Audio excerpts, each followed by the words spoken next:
فتنے ہیں، الہاد و بے دینی کا فتنہ، شرک و بت پرستی کا فتنہ، انکار حدیث کا فتنہ، سنتوں کے استخفاف کا فتنہ، بدعت و خرافات کا فتنہ، جتنی بھی برائیاں ہیں انہیں آپ فتنہ نام دے سکتے ہیں۔ اللہ کے رسول صلی اللہ علیہ وسلم نے فرمایا ہے کہ میں تمہارے درمیان دو چیزیں چھوڑ کے جا رہا ہوں، اگر تم ان دونوں کو مضبوطی سے تھامے رہو گے تو کبھی گمراہ نہیں ہوگے، اللہ کی کتاب اور میری سنت۔ یہی دو چیزیں ہیں، یہی دو ہمارے لیے پیمانے ہیں جو ہمارے سارے مسائل کو، سارے فتنوں کو ختم کرنے کا سبب بن سکتے ہیں۔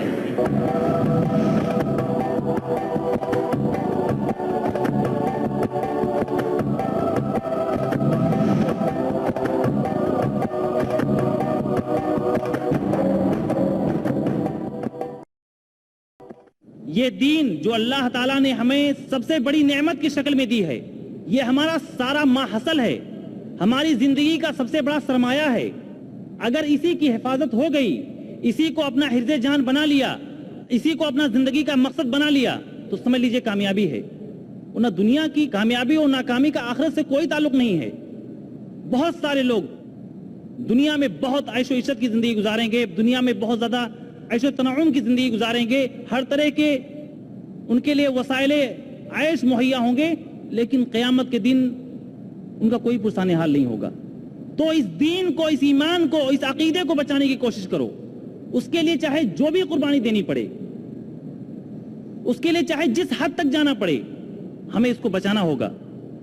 تو اس فتنے سے بچنے کے لیے جو سب سے زیادہ مؤثر وسیلہ ہے، جو سب سے زیادہ فائدہ مند وسیلہ ہے، وہ یہ ہے کہ تعلم العلم الشرعی، کہ ہم شرعی علم حاصل کریں، دینی علم حاصل کریں، کیونکہ یہ دنیا کا طریقہ ہے اور جنگوں کا یہ سب سے فائدہ مند ہتھیار ہے کہ انسان کا دشمن جتنا زیادہ قوی ہوتا ہے، جتنا زیادہ مضبوط ہوتا ہے، اس سے لڑنے کے لیے آدمی اتنا زیادہ استعداد بھی کرتا ہے، اس کے لیے اتنی ہی زیادہ اچھی طریقے سے اس کی تیاری بھی کرتا ہے۔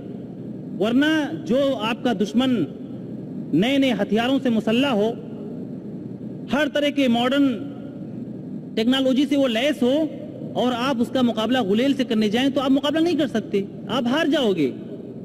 آپ کو اتنا ہی مضبوط طریقے سے ذہنی طور پر، جسمانی طور پر تیار ہونا ہوگا تاکہ آپ اپنے دشمن کا مقابلہ کر سکیں۔ تو فتنوں سے بچنے کے لیے جو سب سے مؤثر ہتھیار ہے وہ یہی ہے کہ ہم علم شرعی حاصل کریں۔ علم شرعی سے یہ دھوکے میں نہ پڑیں کہ جو شخص بھی کسی مدرسے سے سرٹیفکیٹ لیے ہوئے ہے، وہ شرعی علم کا، شرعی علوم کا حامل ہے، اور وہ ان فتنوں سے سب سے زیادہ محفوظ ہے۔ ورنہ یہ علم بہت سارے لوگوں کے لیے فتنہ بن جاتا ہے۔ جب انسان خواہشات نفس کی پیروی کرنے لگتا ہے تو یہ علم اس کے لیے فتنہ بن جاتا ہے۔ آپ دیکھیں سورہ آل عمران آیت نمبر 7 میں اللہ نے فرمایا ہے وَأَمَّا الَّذِينَ فِي قُلُوبِهِمْ زَيْغٌ فَيَتَّبِعُونَ مَا تَشَابَهَ مِنْهُ، جن کے دلوں میں کوئی کجی ہوتی ہے، جن کے دلوں میں کوئی ٹیڑھ ہوتا ہے، جن کی فکر میں کوئی ٹیڑھاپن ہوتا ہے، وہ قرآن کی ان آیات کو لیتے ہیں، ان آیات سے دلیل پکڑتے ہیں جو متشابہ ہیں۔ قرآن میں اللہ تعالیٰ نے دو طرح کی آیتیں اتاری ہیں، ایک محکم آیت اور ایک متشابہ آیت۔ محکم آیت وہ ہے جس کا معنی و مفہوم ہر شخص کے لیے واضح ہے، اقیموا الصلاۃ وآتوا الزکاۃ، نماز قائم کرو اور زکوٰۃ دو، محکم آیت ہے، ہر شخص اس کا معنی جانتا ہے۔ لیکن کچھ آیتیں ایسی ہیں جن کا معنی ہر کوئی نہیں جانتا، تو جن کے دلوں میں ٹیڑھ ہوتا ہے، جن کے دلوں میں کجی ہوتی ہے، وہ انہی متشابہ آیتوں سے ہی دلیل پکڑتے ہیں۔ ایسے لوگوں سے متنبہ ہونا چاہیے۔ کبھی بھی آپ کسی شخص کے پاس جائیں کوئی شرعی علم حاصل کرنے کے لیے، کوئی شرعی مسئلہ حاصل کرنے کے لیے، تو آپ دیکھیں کہ وہ فتویٰ کس کے مطابق دے رہا ہے۔ کیا فتویٰ وہ کتاب و سنت کے مطابق دے رہا ہے؟ سنت کے مطابق دے رہا ہے تو کیا وہ ضعیف و موضوع احادیث سے تو دلیل نہیں پکڑ رہا ہے؟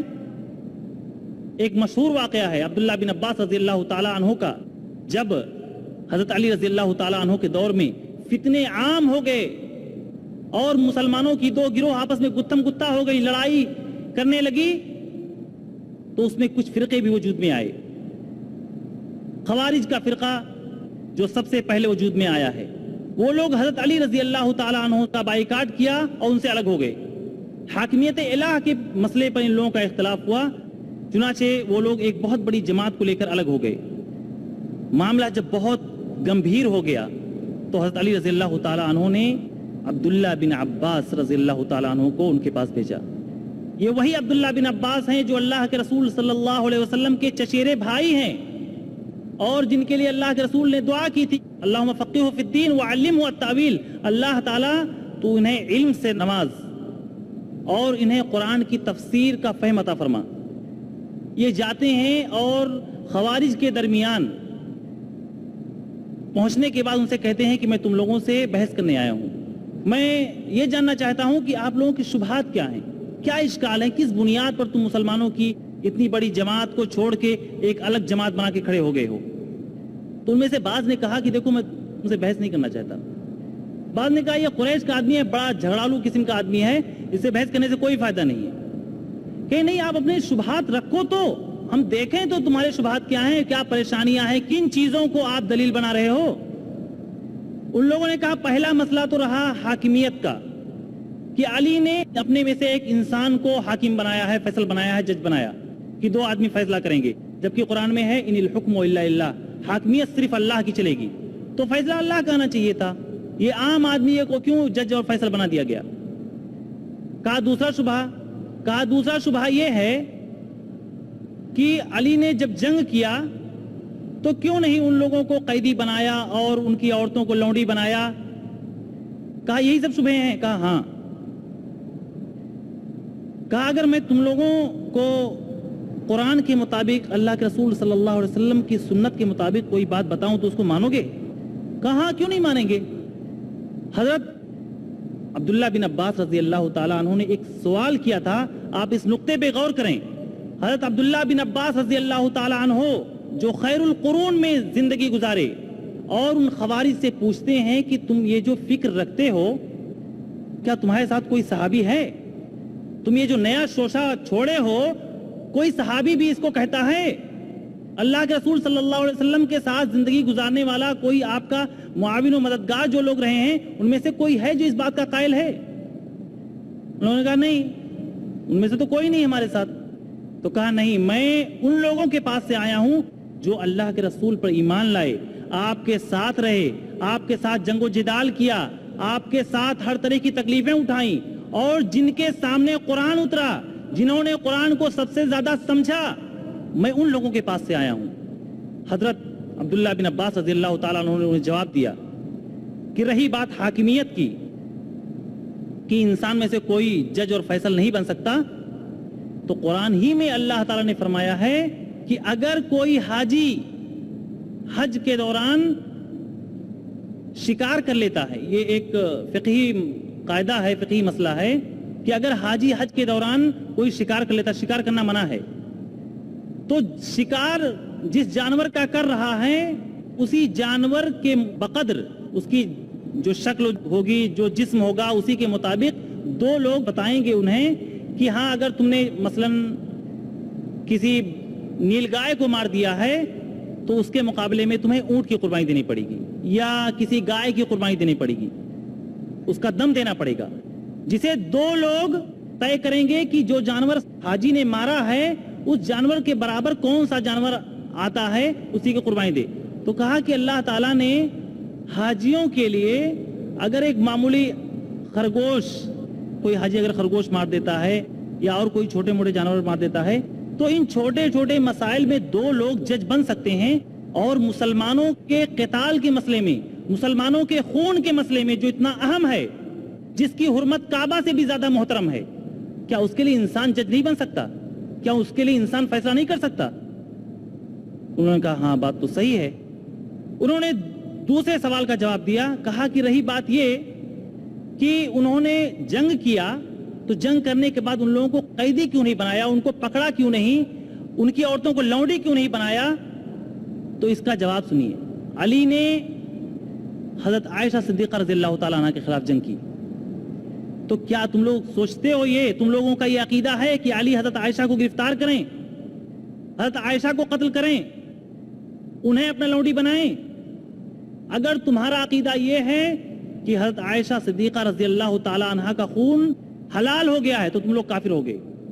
تم لوگ اگر یہ سوچتے ہو کہ حضرت عائشہ صدیقہ رضی اللہ تعالی عنہا کی عزت تم لوگوں کے لیے حلال ہو گئی تو تم لوگ کافر ہو گئے. تو کیا حضرت عائشہ صدیقہ رضی اللہ تعالی عنہا کو آپ لوگ گرفتار کروانا چاہتے ہو؟ فوراً وہ لوگ مان جاتے ہیں کہ ہاں معاملہ تو بہت سیریس ہے. ان کے تیسرے سوال جو انہوں نے کیا تھا کہ حضرت علی نے اپنا نام امیر المومنین سے کاٹ کیوں دیا؟ اگر وہ امیر المومنین نہیں تو امیر الکافرین ہے. یہ خوارج کا شبہ تھا. حضرت عبداللہ بن عباس رضی اللہ تعالی عنہ نے فرمایا کہ معاملہ ایسا نہیں ہے کہ یا تو آدمی مومن ہوتا ہے یا کافر ہوتا ہے. مصلحتوں کی بنیاد پر فتوے بدلتے ہیں. مصلحتوں کی بنیاد پر وقت کے حساب سے انسان کا موقف بدلتا ہے. ہر جگہ لاٹھی کا استعمال نہیں کیا جا سکتا. اللہ کے رسول صلی اللہ علیہ وسلم نے حدیبیہ کے موقع پر جب یہ بات لکھی کہ محمد رسول اللہ کی طرف سے یہ صلح نامہ تیار کیا جا رہا ہے تو کفار مکہ نے اعتراض کیا کہ ہم تمہیں رسول نہیں مانتے تو تمہیں رسول اللہ کا لفظ مٹانا پڑے گا. اللہ کے رسول نے حضرت علی سے کہا علی مٹا دو. تو علی رضی اللہ تعالی عنہ نے کہا میں نہیں مٹاؤں گا. تو اللہ کے رسول نے پوچھ کے وہ لفظ مٹا دیا.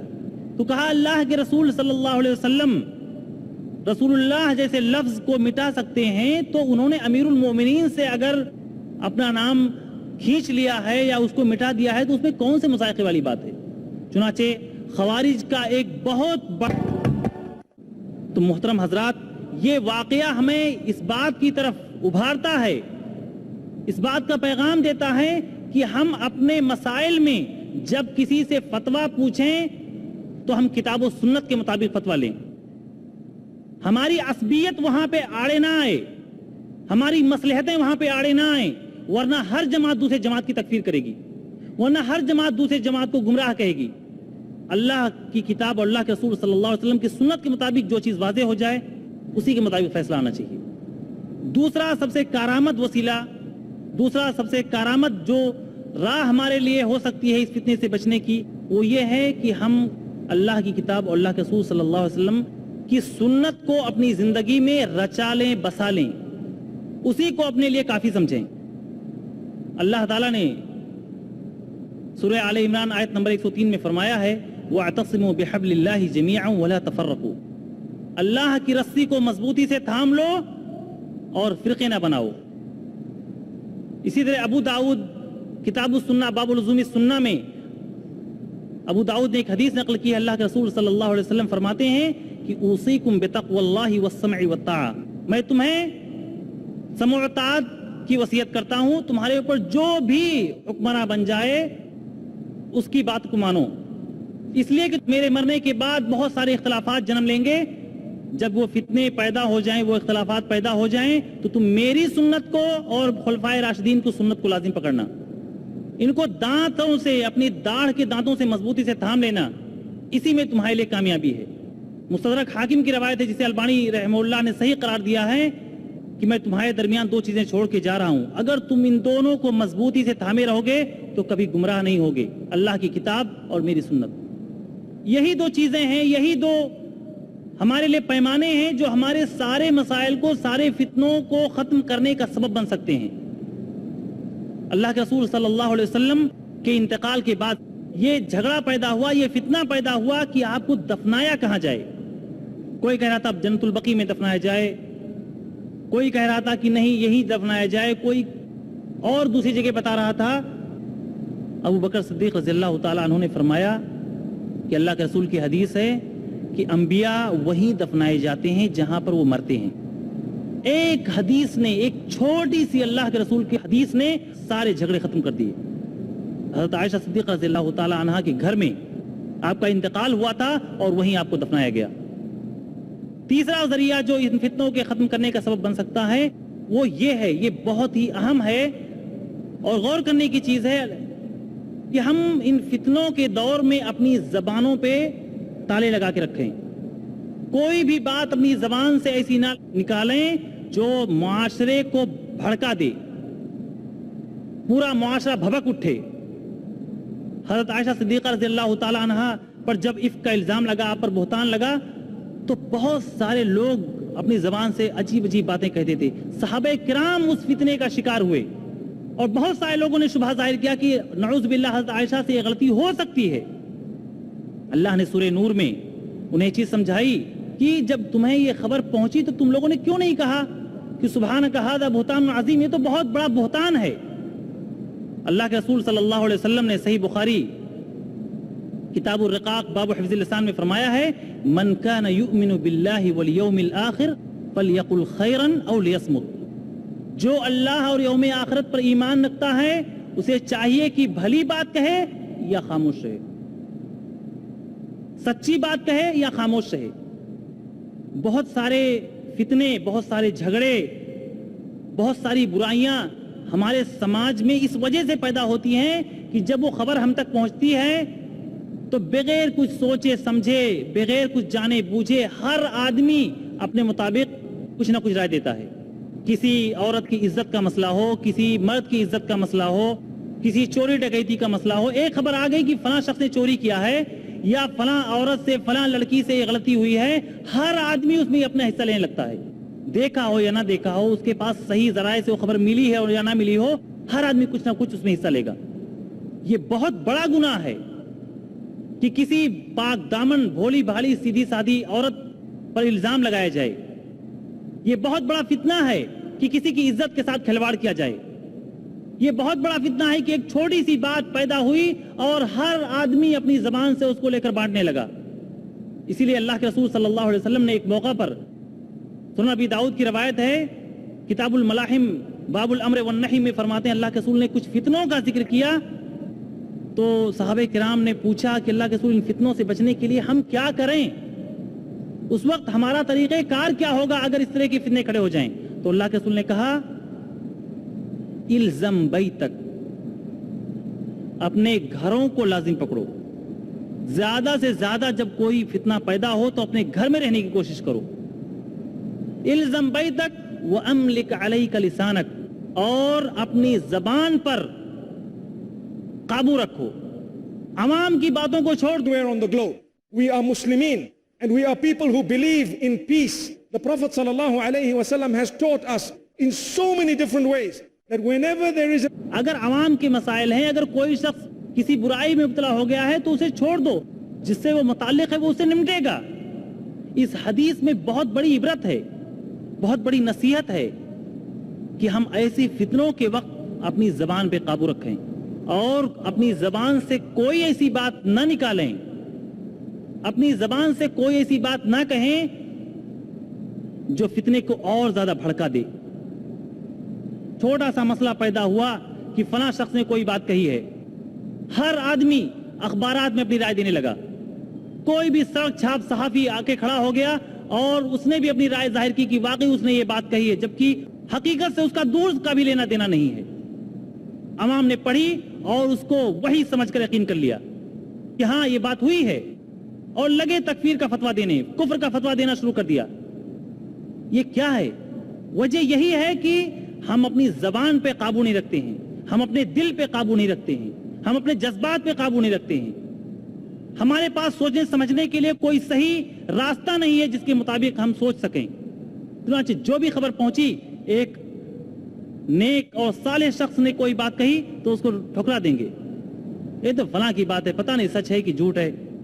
لیکن میڈیا کے تھرو جو خبر ہم تک پہنچی اس کو وحی الہی سمجھا. اگر کوئی صحابی کوئی ہمیں مشورہ دیتا ہے ہم اس کو فوراً مان لیتے ہیں کہ بات بہت پتے کی ہے، اس میں کچھ دم ہے.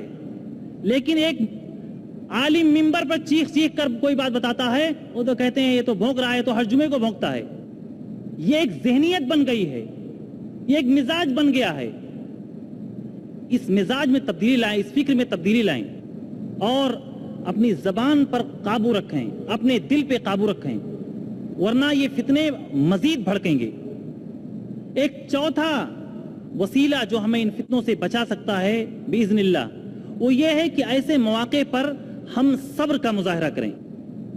اللہ تعالیٰ نے سورہ بقرہ آیت نمبر 155 میں فرمایا ہے وَلَنَبْلُوَنَّكُمْ بِشَيْءٍ مِّنَ الْخَوْفِ وَالْجُوعِ وَنَقْصٍ مِّنَ الْأَمْوَالِ وَالْأَنفُسِ وَالثَّمَرَاتِ وَبَشِّرِ الصَّابِرِينَ. بھوک کے ذریعے سے، مال میں، اولاد میں، ثمرات میں کمی کر کے، دوسرے آفات کے ذریعے سے، وہ تمہیں آزمائے گا. ایسے موقع پر صبر کرنے والوں کے لیے بشارت ہے. صحیح مسلم کتاب الزہد والرقائق میں امام مسلم نے ایک حدیث نقل کی ہے. اللہ کے رسول نے فرمایا کہ مومن ہر حال میں خیر میں ہوتا ہے.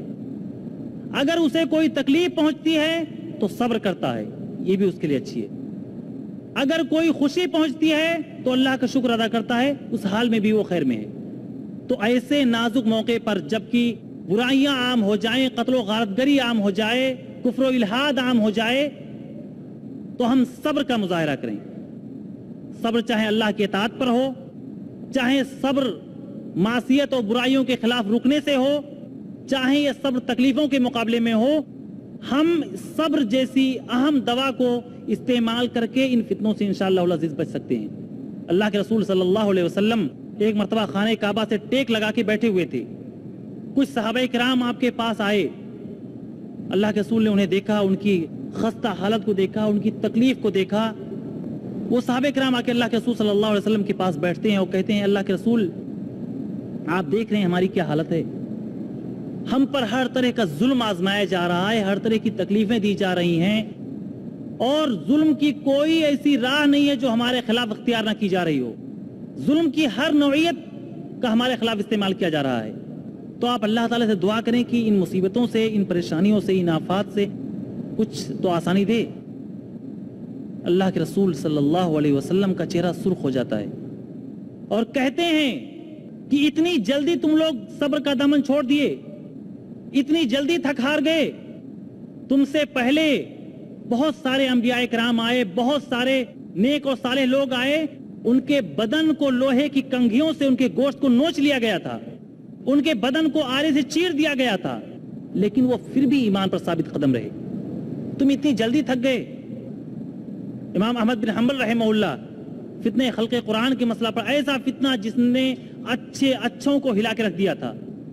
جلاد کا بیان ہے کہ اگر جتنے کوڑے میں نے احمد بن حنبل پہ برسائے تھے, اگر کسی ہاتھی کو بھی اتنے کوڑے برساتا تو وہ بھی چیخ مار کے بھاگ کھڑا ہوتا, لیکن صبر کیا اور اس فتنے کے مقابلے میں ثابت قدم رہے.